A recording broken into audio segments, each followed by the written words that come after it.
Pa-da-pa-pa-pam. And we're starting a new module, network services. Yes, this is our new module. We finished with Nmap and now we are going to network services. We have also network services 2 and let's see what we have after that. Oh my god, we have a lot more to come. We have web hacking fundamentals, cryptography, Windows exploitation basics, shells and privilege escalation, basic computer exploitation. We have a lot of fun in the future. So until then, this will be the task number 1, get connected. You know, as always, task number 1 and the last one, for instance, task 11 in this room, are basically just summaries, right? I completed this room because yesterday I had no time and I didn't want to lose my build stack of continuous days on TryHackMe, you know what I'm saying? Okay, get connected. Anyway, on this topic, maybe it's worth to say that as you can see, if you reach 30 days, it's a streak freeze, so you will not lose the streak if you, for instance, don't log in every day, or you don't do something every day. You will not lose your streak. And also, if you lose the streak, this is something that maybe not a lot of people know. If you lost the streak, just write to the TryHackMe team and they will bring back your streak -1 day. Don't be absurd. Like if you lost the streak and you did not log for 1 month and then you write to the TryHackMe support team, of course they will not bring I mean, that's a bit crazy.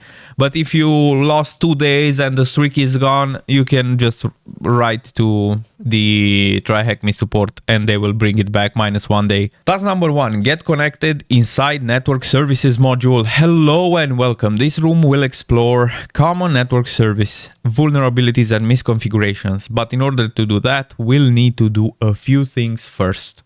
A basic knowledge of Linux and how to navigate the Linux file system is required for this room. If you think you'll need some help with this, then completing the Linux fundamentals module, right? Which we done. So you can watch my videos and we are covered there. Number 1, connect to TryHackMe OpenVPN server, which I think from now on we will connect it manually because their attack box machine is... No, I will connect manually with the VPN. Actually, it's better, but I pay a subscription anyway because I need full access to everything. And then number 2, make sure you're sitting comfortably and have a cup of tea, coffee, or water. I have 2 out of 3. We're good to go. Now let's move on. NB, which is nota bene. Nota bene. Nota bene. Right? They could say just important, or I don't know, just note, or in bold text. Attenzione! This is not a room on Wi-Fi access hacking or hijacking, rather how to gain unauthorized access to a machine by exploiting network services. If you are interested in Wi-Fi hacking, I suggest checking out Wi-Fi Hacking 101 by Ninja. Whoa, man, we have so many important and amazing and super awesome things to do on TryHackMe. So for that, let's complete this and we see each other in the next one. Bye!